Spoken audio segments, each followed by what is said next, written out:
to say anything to get me riled up. Canelo, like you said, man, like it seems like he's acting, and it's like, hey, dude, you don't have to do that. Like you're a bad man. Like you're a boxer, like you're world champ. Like, but when you posture like that and it's so transparent, it's like, oh, it's like when I talk to my son sometime, I just does some dumb shit. It's like, you know better. Come on. Like you don't have to do that. And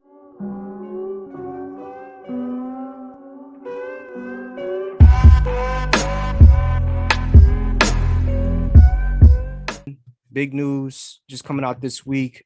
Vasily Lomachenko just returned back from Ukraine, fighting abroad, and he's talking about he might be ready to fight in October. That would be crazy because we just had a big win down in Australia by Devin Haney Jr. over George Kambosos Jr. All 4 belts undisputed. I mean, he made history. He's the second youngest undisputed champion in boxing history, I think, at 23. So you have him, got the belts. If Lomachenko didn't go over to Ukraine, it might have been Lomachenko fighting Kambosos as opposed to Haney. So to see Haney defend against Kambosos, because they're running it back. They're going to run it back, the rematch clause. If he beats Kambosos, the winner of that fight, maybe they fight Lomachenko. What would you think about that? When do they run it back? They're going to run it back. There's no date set as far as I know. But there's a rematch clause in there on Kambosos' side. Okay. He's opting into that. I mean, hey man, I'll say this. We're just talking about Durant and my love affair with him. I've always kind of loved Lomachenko too. He's kind of one of those guys that's kind of hard not to, like, especially if you're kind of I don't want to say a purist per se, but if you like boxing. He's a good boxer to watch, a very unique guy, very skilled guy, technical, all that stuff. Last couple times I saw him didn't look great. Okay. So I think if he fights Haney, I don't know how that would go for Loma. Okay. You just read off Haney's credentials, 23. Undisputed, the whole 9. He's legit, and maybe I mean, I don't want to say a warm-up fight because I know Lomachenko is probably starting to creep up there as well. So you don't want to go too many before you start fighting for the big ones, but I don't know, man. Haney's real. He is. So I think that'd be tough. But I mean, if he beats Kambosos, that's the fight, right? Because I mean, it would be a money fight. So I don't know why Haney wouldn't do it, unless there's some mandatory challenge or whatever. But I think last time I saw Lomachenko fight, he just didn't look like the same. The last few times, he didn't look like the same guy from a couple of years ago. That was just dancing circles around guys and, not getting touched. So, Haney touched him, that could be a problem. Very true. Now this is where I'll kind of get your opinion on this. The last couple fights that I saw were the Lopez fight and his recent 2. So, the loss against Teofimo Lopez, 2020. This is the fight where he had the shoulder injury and he went in against a bigger guy, stronger guy. And in my opinion, lost 7-5. He was losing 5-1 through the first 6 rounds and then came storming back to make it 6-5. And then Teo was able to win the last round. So I thought that was a great fight by both guys. And I think people were just like, wait, why didn't Loma run over him? And I think I made a video on the fight and I said, Teofimo, he looks like a very skilled fighter, not just some young blood coming up with no experience and no ring generalship. Yes. Now everybody was like, oh, well, Loma, he looked kind of sluggish in the first half of the fight. Is he falling off? The next fight he had was 2021 in June against Masayoshi Nakatani, who's a big, strong 135-pounder, tall, lanky, strong. And he stopped him in round 9. He looked phenomenal coming back in that fight against Nakatani. I don't think Nakatani's ever been stopped. Like, chin made out of Okay. granite. And then after that, he comes back later in the year in December and beats Richard Kami, who was he had a very good record. Richard Kami is was 30-3 going into that fight. And he danced circles around Kami. Kami, I think Kami was getting on the back end of the career, but he made him look super extraordinary in that fight, which people don't do to Kami. So that made me think. I'm like, I was kind of with you. I was like, I don't know, Loma, not necessarily age, but to me, it was like, are you fighting guys that are too big for you? Did you move up a weight class too far? And the last 2 fights, nah, G, he looked healthy. He's dancing circles around these dudes, man. Yeah. That's a good point, man. I'll say this. I was definitely leaning a lot on the Lopez fight because I remember watching that, and I remember I was kind of mad at myself because the odds on Lopez were pretty good. He was like plus, man, 500 or he was plus a lot. But Yeah, I remember he's from somewhere on the East Coast, right? Like New York or Newark or I can't remember where he's from. I think he's from Brooklyn. Yeah, there you go. He's from Brooklyn. So I remember watching that and being like, and like I was a huge Loma fan, and I'm like, man, this kid looks legit. I remember seeing him before the fight, and he looked really calm. They showed him in the in the dressing room, and he was really relaxed. He had his headphones on, and they flashed to a picture of Loma, and he looked tight. He looked serious, stoic. And I remember thinking, like, man, Tio looks chilling. He looks like legit, like not like faking it, like legit, like kind of like we're good. We'll go out there and take care of business. So I remember that fight, and he came out hard, and then it seemed like he realized midway through the fight he knew that he was winning, and he realized the impact of possibly beating this guy, and kind of took his foot off the gas a little, seemed to just win. But that's the one I'm kind of hating on Loma for. I didn't see the Kami fight, to be honest. So if you're saying he schooled him like that, then amen. Let's see what he's got. Well, let me say that. Let me answer this. You're a little bit plugged in. Do you think that if Haney wins, that he will get Loma, or do you think that the loser? I think Loma. Obviously, if Haney loses, they're gonna fight a third time, right? I'd have to imagine. If Haney loses, probably. But I think that Loma. I don't know if they'll put him back to the front of the line, but he should. I think he would have been the number 1 contender. Okay.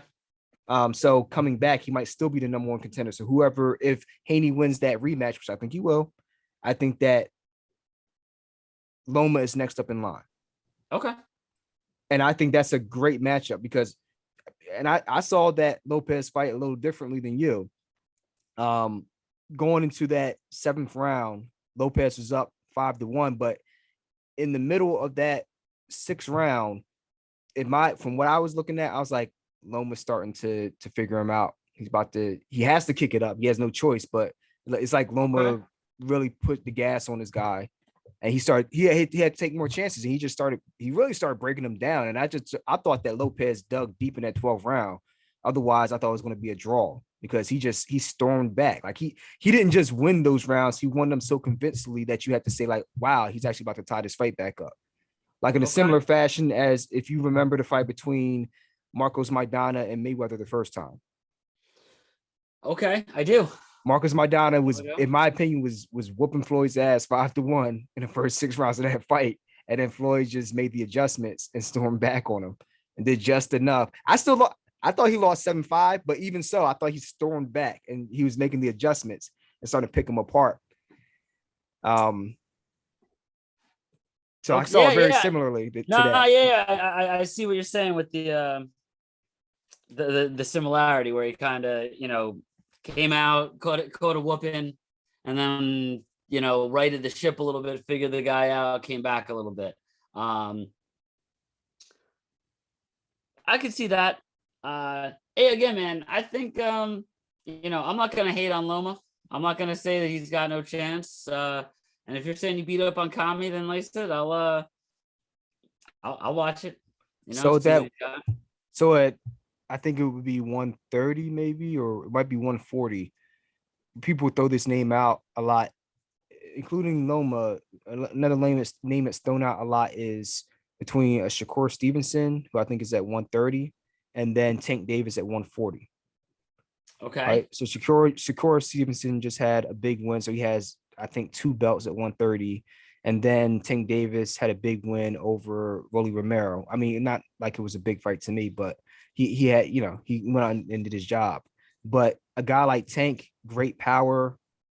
He's getting more seasons as he goes along. But I think a guy like Devin Haney and Lomachenko, very bad news for Tank Davis. They're way too sharp. Like they're going to take him to deep waters and really take him to a place he's never been before. Okay. Versus, what about Stevenson? Shakur Stevenson, I think that would be a more even matchup. I think Shakur Stevenson is sharp and he has room to put on more weight because he's very young. But I think that Tank Davis can get to him a little more easily than Haney. Shakur Stevenson has great defense, but he's never had to deal with the type of power that Tank Davis has. Like, and you can touch Shakur at times. Not always, but you can get him at times. He's never faced a guy who's just like physically strong, right? Like even his last fight, the guy he was fighting, he was a skilled boxer, but like he wasn't physically strong enough to really stand toe to toe with him and say, I can move you backwards with my presence. Whereas a Tank Davis can do that. So we haven't seen him in the ring with a guy like that yet. Right. Same thing with Devin Haney. Devin Haney's first really big name is Kambosos. There's nobody else on his resume. He hasn't been tested. So I haven't seen him in the ring with the likes of a Loma, even a Tank Davis. He's been in the ring with a damn it, man. He had a really big knockout victory over him about 2 years ago. Leo Santa Cruz. Like he's been in the ring with guys who are like bona fide punchers, fighters, right? Where we don't know what Devin Haney can do outside of this fight. It's a good start. It's a good start against a slick counter puncher, but against a guy who's not a counter puncher and a guy that comes forward and has some decent lateral movement. How do you react against that? That's what I need to say. I think he reacts well, but we haven't seen it yet. Okay. Well, so wait, you said that Loma is fighting this year? He said there's talks that he could be fighting as soon as October. We don't know who, but that's the word out there. So top ranked president Todd DeBuff said Vasily Lomachenko would like to return as soon as October. So we'll see.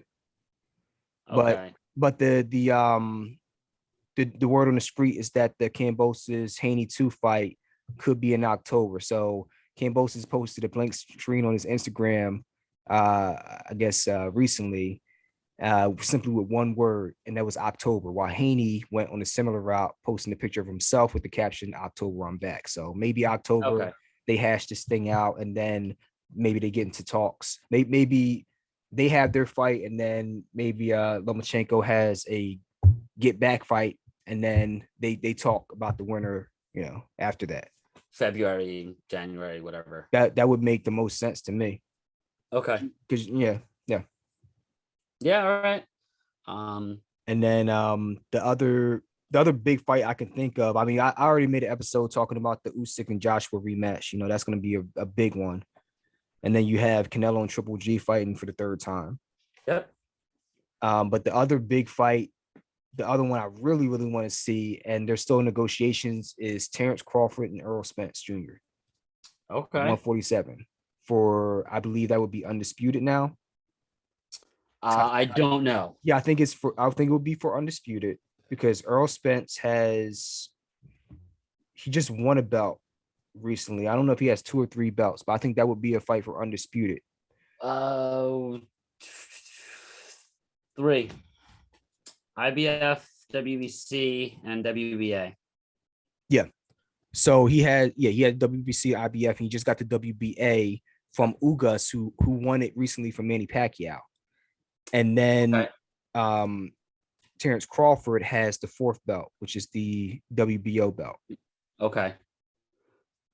So they'll So go at it, and yeah, so that's the fight I want to see, because Terrence Crawford, he's a dog.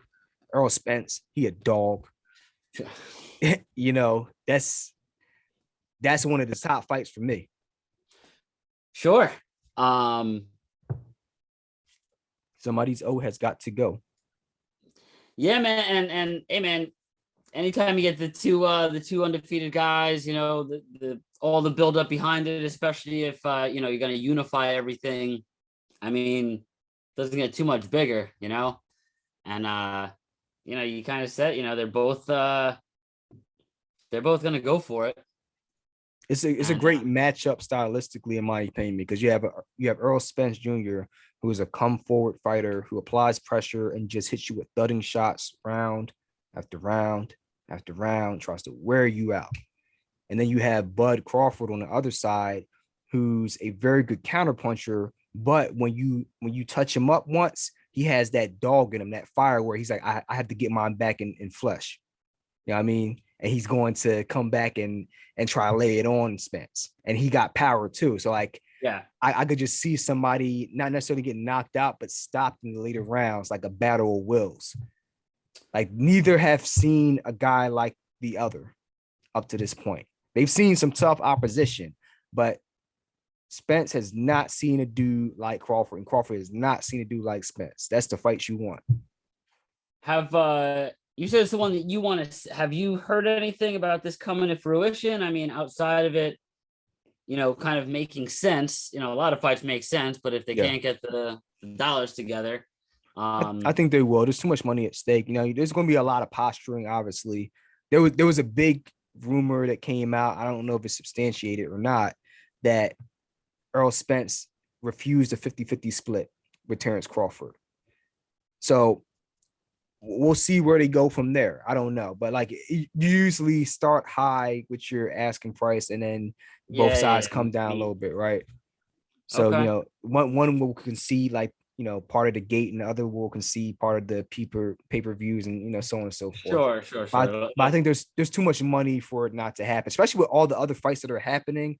It puts pressure on those other fighters to stop pussyfooting, because it's like, okay, play around if you want, but all the money and the proceeds are going to go to fights like Joshua Usyk. They're going to be, you know, fighting out in Britain or wherever they're going to be at, making their money. You guys are going to be sitting back looking stupid.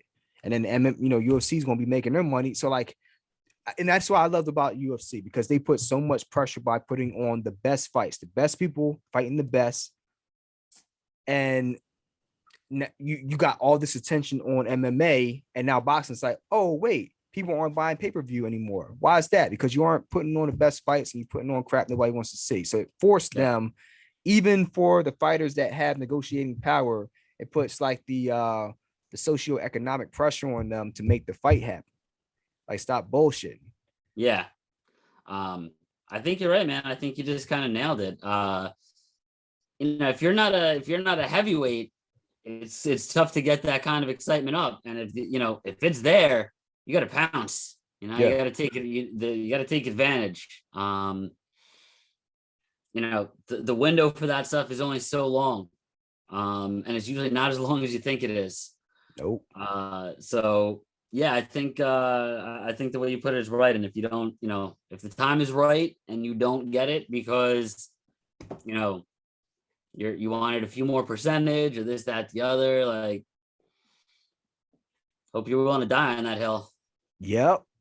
You're gonna find out the hard way if you want to keep playing that game.